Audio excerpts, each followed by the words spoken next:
Olá! Vamos falar sobre prazo penal e prazo processual penal. Quais são as diferenças e as similitudes?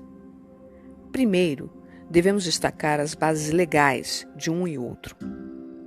O prazo penal está previsto no artigo 10 do Código Penal e o prazo processual está previsto no artigo 798 do Código de Processo Penal. Agora, devemos estabelecer a forma de aplicação dos referidos prazos. O prazo penal previsto no artigo 10 do Código Penal é aplicável no âmbito do direito penal, ou seja, aplicável sobre questões afetas aos crimes e às penas.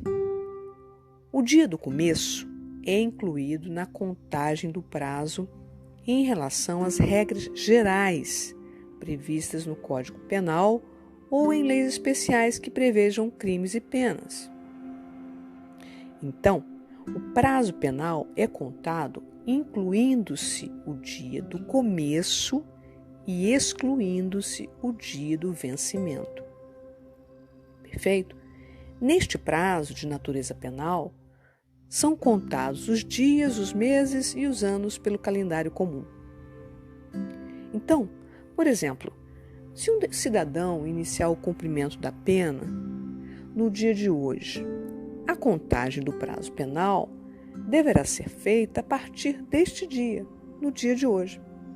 Ou seja, será incluído o dia do começo e será excluído o último dia do cumprimento da pena. Se uma pessoa é presa, por exemplo, às 23 horas e 59 minutos do dia 1º de janeiro, embora tenha sido presa no último minuto do dia 1º de janeiro, para efeito de contagem do prazo penal, o dia do começo é incluído integralmente na contagem, e independentemente de eventual horário da prisão ou do início do cumprimento da pena. Os efeitos do prazo penal são importantíssimos no contexto global, porque exprimem segurança jurídica e impedem os excessos por parte do Estado.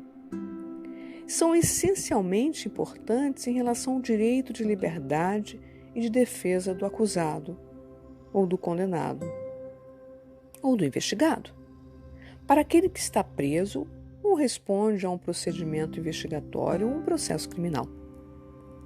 Os efeitos do prazo penal podem ser sentidos, por exemplo, na hipótese de prescrição, assunto, aliás, que abordamos em outro podcast. Também nos casos de detração, onde o tempo de prisão provisória no Brasil ou no estrangeiro e o de internação são computados na pena privativa de liberdade e na medida de segurança. E este tempo de prisão provisória também, para efeito de detração, também é contado, devendo ser incluído o dia do começo da custódia provisória decretada contra o sujeito.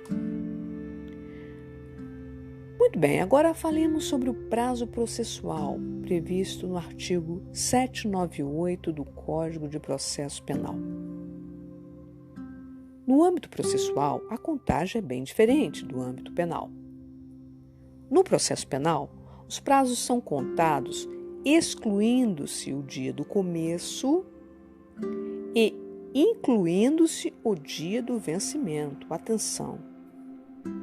Pela regra geral, os prazos correrão em cartório e serão contínuos e peremptórios, não se interrompendo por férias, domingo ou dia feriado.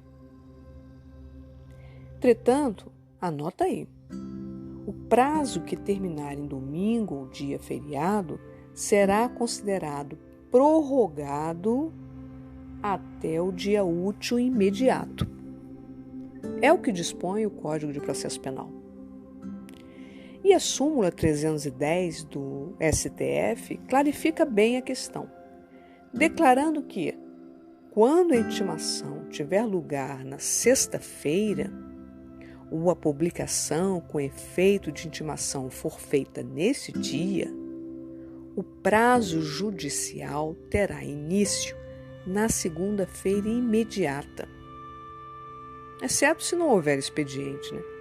E aí, caso em que começará no primeiro dia útil que se seguir.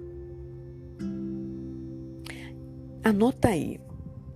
Ressalvados os casos expressos pela regra geral, os prazos correrão: número 1, da intimação; 2, da audiência ou sessão em que for proferida a decisão, se estiver presente a parte; 3, do dia em que a parte manifestar nos autos a ciência inequívoca da sentença ou de uma decisão. Vamos agora para alguns exemplos. Intimação publicada no Diário Oficial na segunda-feira, no dia 10, por exemplo, para a defesa técnica se manifestar. Digamos que o prazo para se manifestar é de 5 dias. Quando será a contagem do prazo processual? Bem, o termo inicial é o dia 10, mas exclui-se esse dia e inicia-se com o dia seguinte, ou seja, o dia 11. A contagem do prazo será o primeiro dia útil seguinte, isto é, na terça-feira, dia 11. Então, o último dia do prazo vencerá no dia 15. E como o dia 15 será um sábado, prorroga-se para a segunda, dia 17, o primeiro dia útil seguinte. Perfeito? Outra situação hipotética. Suponhamos uma intimação na sexta-feira, no dia 1º, com prazo de 5 dias. O termo é na sexta. A contagem do prazo será feita a partir da segunda-feira, dia 4. Por quê? Contando a partir do primeiro dia útil seguinte. Então, o término do prazo ocorrerá no dia 8. Certo? Um último exemplo. Intimação publicada na segunda-feira, mas com um feriado na terça. O início do prazo processual penal deverá ser contado a partir da quarta-feira, pois é o primeiro dia útil seguinte. E após isso, segue o calendário comum, dia a dia. Anota aí por fim.